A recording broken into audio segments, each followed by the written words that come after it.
"Can I hug you?" said the homeless boy to the crying millionaire. What happened next? Shocking. 11 p.m. A city street. A millionaire in a navy suit sits on the curb, broken, destroyed, crying. He lost everything in 12 hours. His company, his fortune, his family. Prison awaits tomorrow. Then barefoot steps approach. A homeless boy, 7 years old, torn tan clothes. "Can I hug you?"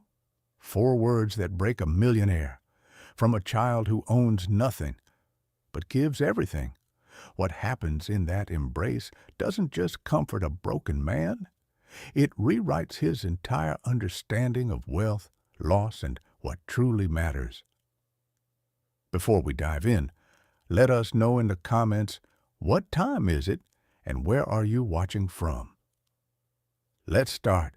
The city street was quiet at 11 p.m., illuminated by the warm glow of streetlights that cast long shadows across the pavement. Most businesses had closed for the night, their windows dark.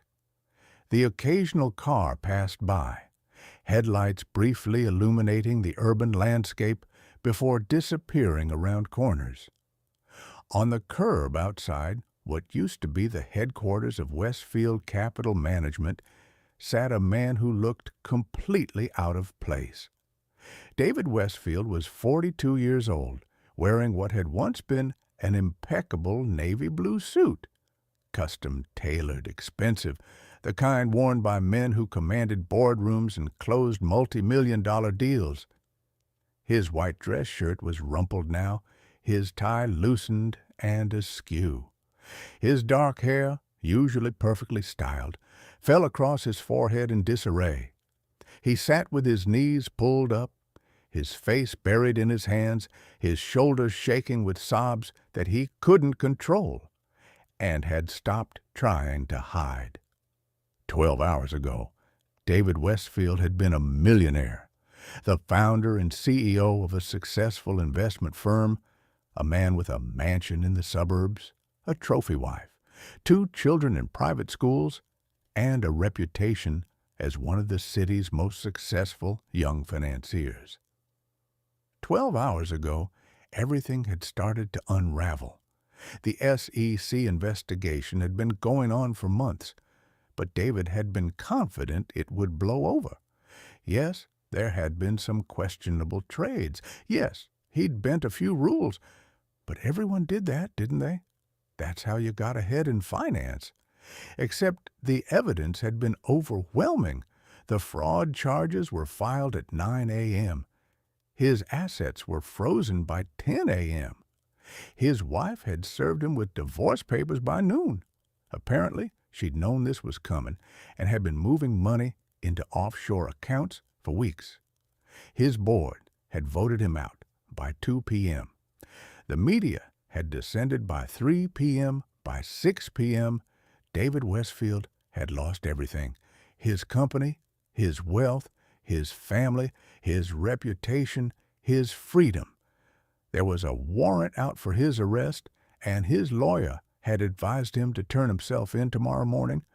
So he'd come here, to the building where it had all started 15 years ago, where he'd been hungry and ambitious and convinced that money was the only thing that mattered, where he'd made the first compromises that had eventually led to this moment. And he'd sat down on the curb and started crying, not quiet, dignified tears, ugly, gasping sobs, the kind that came from a soul realizing it had spent years building the wrong life. He didn't know how long he'd been sitting there, minutes, hours. Time had lost meaning. Then he heard footsteps approaching, small footsteps, light on the pavement. David didn't look up. He didn't care who saw him like this. What did it matter? By tomorrow his face would be all over the news anyway. Millionaire fraudster facing prison. Investment gurus fall from grace. The footsteps stopped directly in front of him. "Mister?" A child's voice, young, maybe 7 or 8 years old. "Are you okay?" David still didn't look up. "Go away, kid. You're crying. Are you hurt?" "I said go away." There was a pause. Then, "My mama used to say that when people cry on the outside, it's because they're hurt on the inside, the kind of hurt that doctors can't fix." Despite himself, David lowered his hands and looked up. A boy stood before him, dark-skinned, maybe 7 years old, with short black hair and wide, earnest eyes. He wore a tan or light brown long-sleeved shirt that was torn at the sleeves and hem, tattered like it had been worn for months without replacement. His matching tan pants were in similar condition, frayed, dirty, too big for his small frame, and held up with a piece of rope as a belt. No shoes. His bare feet were dirty on the pavement. A homeless child, obviously street living, probably should have been in protective services, but had somehow slipped through the cracks. "Your mama's right," David said, his voice hoarse from crying. "I am hurt on the inside, but it's nothing you can help with." The boy tilted his head, studying David with unsettling perception. "You're wearing a fancy suit, but you're sitting on the ground crying, so I think maybe being rich didn't make you happy." David let out a bitter laugh. "I'm not rich anymore. I lost everything today. My money, my company, my family, everything." "Everything?" the boy asked. "Do you still have your arms and legs?" "What?" "Your arms and legs. You still have them, right?" "Yes, but can you still see and hear?" "Yes, but that's not—" "Then you didn't lose everything," the boy said matter-of-factly. "You lost some things, but not everything. I lost my mama 6 months ago. That's losing everything that matters. Money isn't everything." The simple truth of it hit David like a physical blow. This child, this homeless, barefoot child who owned nothing, was trying to comfort a millionaire who'd lost his fortune, and somehow making sense. "I'm sorry about your mama," David said quietly. The boy shrugged, but David could see the pain in his eyes. "Me too. But she taught me to be kind before she died. She said kindness is free, so we should give it away as much as we can." He took a step closer to David. "You look like you need kindness right now, mister. You look like you need someone to tell you it's going to be okay."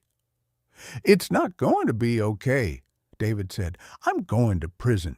I did things, illegal things. I hurt people to make money. I deserve what's happening to me." "Maybe," the boy said, "but deserving bad things and needing kindness aren't opposites. Mama said everyone deserves kindness, even when they mess up. Maybe especially when they mess up." David stared at this child, barefoot and homeless, offering wisdom that David's therapist couldn't provide in years of expensive sessions. "What's your name?" David asked. "Samuel. What's yours?" "David." Samuel extended his small, dirty hand.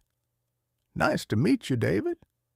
David shook it, this formal gesture from a 7-year-old somehow more moving than any business handshake he'd ever received. Samuel looked at David's tear-stained face, at his slumped shoulders, at the utter defeat radiating from every part of him. Then, with the directness only children possess, Samuel asked, "Can I hug you?" David blinked. "What? You look like you need a hug. Can I give you one?" When was the last time someone had offered David a hug? His wife certainly hadn't. Their marriage had been a business arrangement for years. His children were teenagers who barely acknowledged his existence between their devices and their social lives. His business associates didn't hug. They shook hands, made deals, stabbed each other in the back. David's voice cracked. Yes, you can hug me." Samuel stepped forward and wrapped his small arms around David's neck. The boy smelled like the street, unwashed, slightly sour, the scent of someone who slept rough. His torn, tan shirt was rough against David's expensive suit, and David completely broke down. He wrapped his arms around this tiny homeless child and sobbed, deep, wrenching sobs that came from years of emptiness and greed and moral compromises. Samuel just held on, patient and steady, this 7-year-old offering comfort to a 42-year-old man who'd lost his way. "It's okay," Samuel whispered. "Mama used to say crying helps wash the hurt away, like rain cleaning the streets." They stayed like that for several minutes. The broken millionaire and the homeless child, clinging to each other on a city street at night. Finally, David's sobs subsided. He pulled back, wiping his eyes with his expensive suit sleeve. "Thank you," he said hoarsely. "Thank you, Samuel."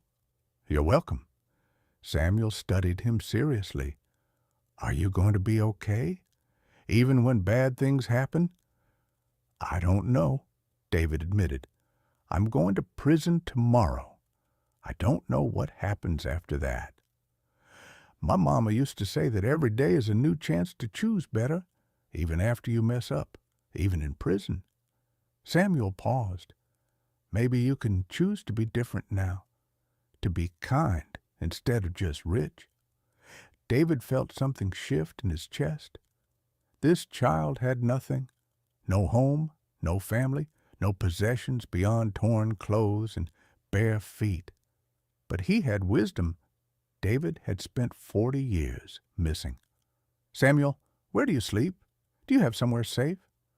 "Sometimes the shelter has space. Sometimes I sleep in the park under the bridge. It's okay, I manage."